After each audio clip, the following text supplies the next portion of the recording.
and welcome to my lessons. And today we're going to continue talking about English consonants, but not about single consonants. There are so many words in the English language where you can see 2, 3 or even more consonants standing together, and they are not separated by vowels.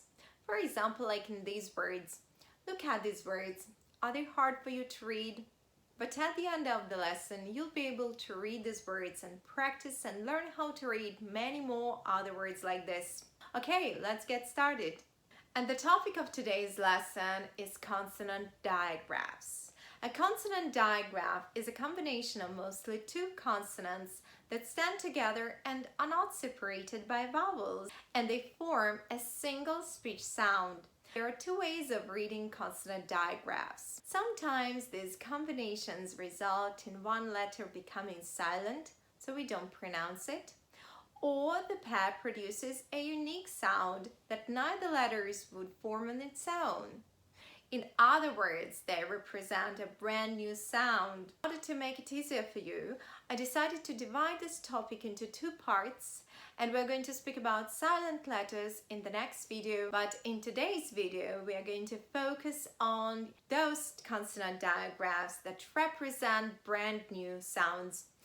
Let's dive in. Here is the list of the consonants digraphs that we're going to discuss today, and I believe that you know most of these combinations, but we're going to talk about them in details, and let's do it alphabetically. The first combination that we're going to discuss is CH. CH forms three phonemes. In other words, three sounds. The first one is well known. This is the sound ch. For example, like in words achieve, charge, choose, choice, check, chair, or if we have TCH, match, catch. And the second sound is the sound k, and mostly these words are of Greek origin, and they are chemistry, character, Christmas, Christ, chords, chorus. And in the middle of words, like in words technology, and we can shorten it and say tech, psychology, anchor, ache, or the word schedule. In American English it is schedule, or in British English we can pronounce it as schedule. And there is only one word where you can see CH at the end as the sound k, and it is the word stomach. For example, we can say stomach ache. As you can see in both words we pronounce CH as the sound k. And sh sound, parachute, champagne, brochure, chef, machine. And there is one word where CH is written but not pronounced at all. And please remember this word. This is the word yacht. Yacht. Let's move on. And the second digraph is GH. And there are three ways of reading GH. And the most frequent, the most common is, of course, when we don't pronounce it, when it's silent. For example, at the end of the words like hi, sigh, or when we have combinations OUGHT and AUGHT. For example, thought, brought, bought, caught, haughty, naughty. So you can see it's absolutely silent. Or when we have IGHT, night, bright, sight. Another way of pronouncing GH, especially when it's preceded by vowels O and U, is with the sound F. For example, like in words rough, enough, tough, or after AU, like laugh and draft. And when GH stands at the beginning of words, like in words ghost, ghetto, spaghetti, aghast. But be careful, there are many compound words where GA and H come together, but G is the end of one word and H is the beginning of another, and we pronounce them as two separate sounds, and we say a doghouse, a clearinghouse, a leghorn. Let's move on, and another one is NG. Mostly we pronounce ng as the nasal sound ng. Ng. We erase the back of the tongue and we say a ring, sing, song, wing. Especially ng is pronounced as ng sound in the suffix ing when we form a gerund or present participle.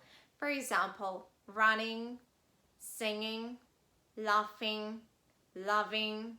But ng can appear next to each other in one word and be part of different syllables. In this case, we pronounce ng sound with anger, hunger, language, England, finger. But it's worth noting that not in every word ng will be the nasal sound ng. There are so many words where ng is pronounced as its sound ng or nj, and it happens mostly in the middle of words. Engage, ungrateful, engrave, congratulations. J sound, like in words angel, strange, danger. And the next digraph is PH, and it makes the same sound as the letter F, and this is sound F. Physical, philosophy, phantom, phoenix, photo, phone, or in the middle of words like alphabet, elephant, orphan, emphasize. But be sure to pronounce PH correctly if they belong to different syllables of a compound word. And we say uphill, uphold, haphazard. And in the word shepherd, H is also silent. Please remember. SH. When SH come together, if we have only one sound, and this is sound sh. Shallow, shadow, shine. There are compound words. For example, there are many prefixes that end in S, and the word starts with H. We pronounce them as two different sounds, and we say dishearten. And as you remember, H can be silent, dishonest, dishonor. And the next digraph is double S, and you'll be surprised because it has three sounds. And the first sound, of course, is the sound S, and the first one is sound S, like in words blossom, boss, across, express, message. When double S is followed by ION or URE, it is pronounced as the sound sh. We say admission, expression, session, assure, pressure. And there are a few cases when double S is pronounced as the sound Z when it stands between two vowels. For example, scissors, possess. We're almost there. TH, and the letters TH have two unique sounds, and they are voiceless, th and voiced, the.